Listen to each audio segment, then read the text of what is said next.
We got more clips from OTAs, and we're going to take a look at the Tennessee Titans, and we're going to shine a spotlight on Treylon Burks.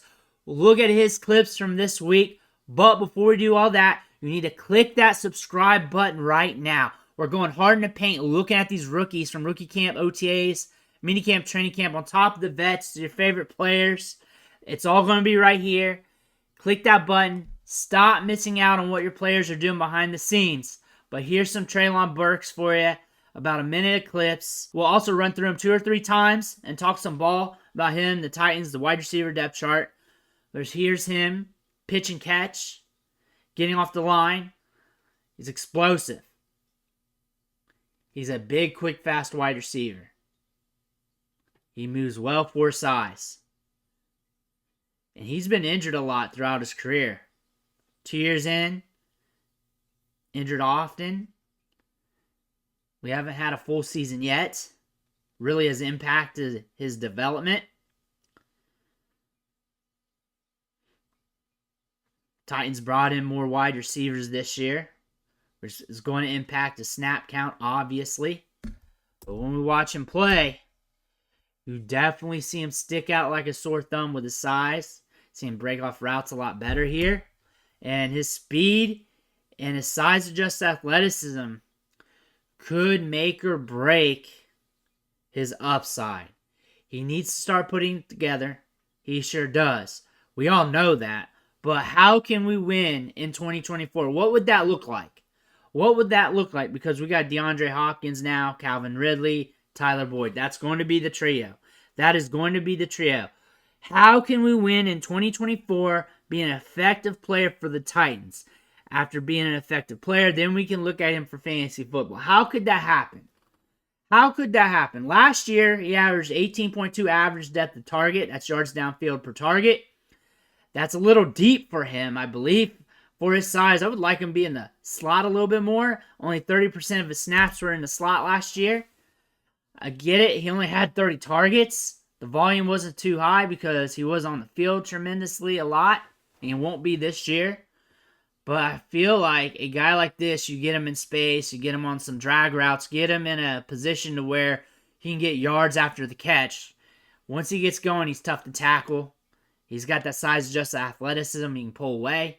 I mean, that speed and size is good downfield. I get it. But maybe give him the opportunity to get that yak. So use him as a field stretcher. 18.2 average depth of target indicates that. Maybe we can get a little bit shorter. Maybe we can get a little bit more opportunities for that. Tyler Boyd, Calvin Ridley, DeAndre Hopkins. Those aren't young wide receivers. So if the injury bug hits, we're going to see some Treylon Burks. Unless he falls in his face during training camp. Unless he gets hurt himself. Because that has been his history right now with the Titans. And he's got to stay healthy.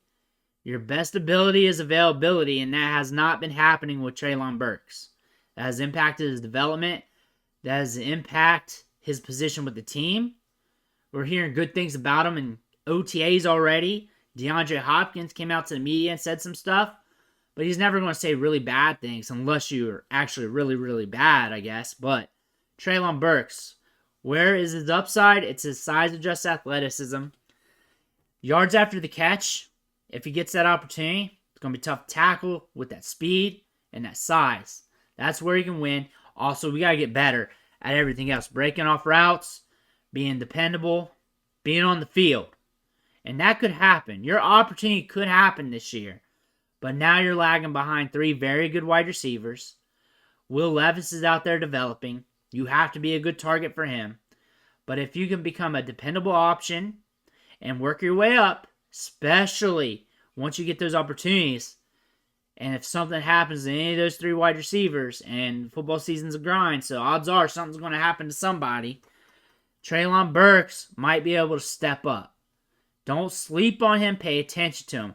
Fantasy, redraft, you're not even paying attention to him. I don't know if they can fuel multiple passing options in fantasy and be relevant. Dynasty, a cheap lottery ticket and nothing else. And that's not a recommendation or a downer on him. It's just a lottery ticket. That's his asset class, a cheap lottery ticket. Former first rounder, good size adjusted athleticism, 2 down years, often injured so far. We got to see what happens here. The odds are saying it's not so good, but also the odds are saying, hey, all we need is a little spark and maybe we can get a flame. That's why he's a cheap lottery tickets. If all lottery tickets are meant to hit, then we'd all be rich. That being said, he's a lottery ticket for the Titans. He's a lottery ticket in fantasy football. But the upside is like hitting the lottery ticket with a player like this. Let me know what you think in the comments below. Make sure to hit that subscribe button on the way out. Want to thank you for watching. Catch you on the next video.